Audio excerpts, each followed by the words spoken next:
As our Park Kun-woo reported earlier, both the impeachment and criminal trials are likely to proceed simultaneously, requiring Yoon to attend hearings 3 times a week. To discuss what lies ahead, we're joined by Professor Cho Hee-kyung this morning for more. Welcome, Professor. It's been a couple of days since President Yoon Suk Yeol was noticed on charges of leading an insurrection, and the case is expected to be assigned to a court as early as today. What can we expect once the court takes over? Explaining that this will follow the usual criminal trial procedure. So once the court is constituted, the judges are actually selected by this automated process, then the prosecution will present its case first, and then Yoon's team, his defense team, will present their defense, and there will be cross-examination by both sides of witnesses that would appear, etc. And so in the former President Park Kun-hee's case, she also had to face criminal trial as well as the impeachment process. And her initial trial actually took close to a year until the verdict. But because Yoon is facing just one charge, which is the charge of insurrection, I believe that this particular trial will take much less time than, so it won't be as long as 1 year. But I strongly suspect that this will not be the only criminal proceedings that Yoon will have to face. There are a lot of other allegations arising out of various accusations of abuse of office that he has committed during his time in the presidential office, including the death of the Marine, what actually happened surrounding the Itaewon tragedy, and possibly events of obstruction of justice, etc., etc. So even once this insurrection criminal trial is over, I suspect that he will probably be facing other criminal charges, and there may be further parallel proceedings ongoing. Right, and you briefly mentioned previous former presidents who faced indictment often refused to appear in court or remained silent during questioning. And as the first sitting president to be indicted, all eyes are on how President Yoon will respond. So how do you think he will approach the trial? Well, if we look at how he's approaching the impeachment process, the impeachment trial at the moment, he's actively defending himself. He's actually appearing in court and questioning witnesses himself, and also providing testimonies of his own. Now, this is very different to the behavior of 2 previous impeachment trials that we've had of 2 previous presidents. And so I believe that he will probably take similar approach in the criminal trial, especially because he has been a prosecutor for most of his professional life.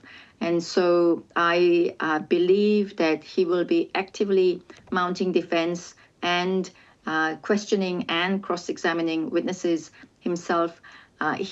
And depending on how long the trial lasts and how many other criminal trials actually proceed, he may simply run out of funds to be able to afford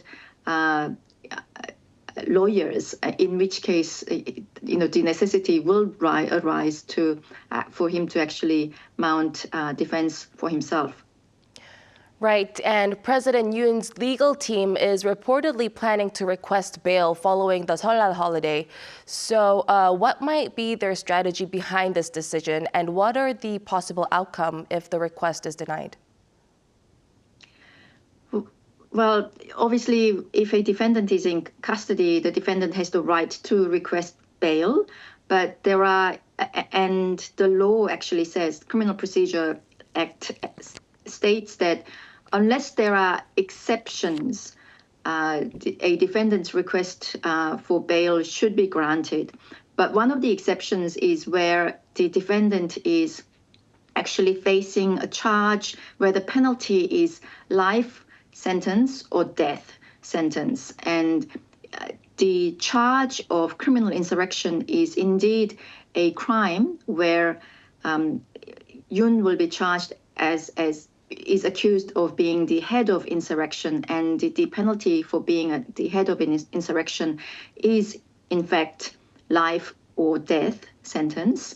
And so I don't think it's likely that he will be granted bail, leaving aside all these questions about destruction of evidence, etc., etc. And so I believe that he will be facing criminal trial while still in custody.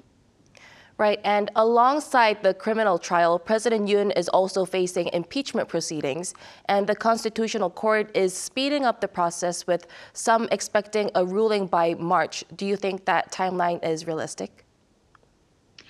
Well, in fact, I believe most watchers were actually predicting end of February because, as you said, the court is really trying to expedite the process because they don't want this uncertain situation to last any longer than it has to. And so they've been setting 2 hearing dates per week.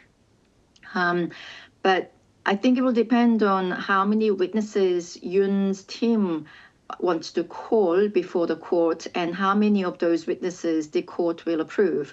So again, looking at the past example of Park Kun-hee's case, Park Kun-hee didn't appear herself in the impeachment trial, but her team wanted to call up to 50 witnesses, and the court, I believe, approved a handful. And something similar might happen with Yoon's defense team. They might try to, call a barrage of witnesses right at the end. And because the Constitutional Court is really trying to be very careful to ensure that Yoon gets the full opportunity to defend himself, they may grant some of the requests, not all of dozens and dozens of witnesses they might want to call, but depending on that schedule, so depending on how many additional witnesses are called, the judgment may not come until beginning of March, even middle of March. Right, and President Yoon has denied all allegations, including the ordering of arrests of politicians and forcibly removing National Assembly members under martial law, and given multiple testimonies claiming direct orders from him. Why is he maintaining the stance? Could this strategy backfire in the impeachment hearings? Well, indeed, it was almost as if he was rehearsing his arguments for his criminal trial when I was listening to his own testimonies and his questioning of witnesses in the Constitutional Court. I don't think that particular strategy is working very well before the Constitutional Court, but he may have sort of he might have thought that, well, he will be removed from the office in any case, that he might, that there's no real possibility that the Constitutional Court is going to reject the impeachment of Yoon. And so he might be actually focusing more on the defending himself in the criminal trial, because the outcome for if he is found guilty in the criminal trial is that he may actually be facing life in prison, whereas the outcome of the impeachment process is removal from the office. And he might have given up on the hope that he might actually be restored back to the presidential office, because even if you were the most hopeful person in the world, I think given the situation, it'll be very difficult to imagine that Yoon would actually be restored to the presidential office. Right, Professor. Thank you so much for joining us this morning. We appreciate your time and your insight. Thank you very much.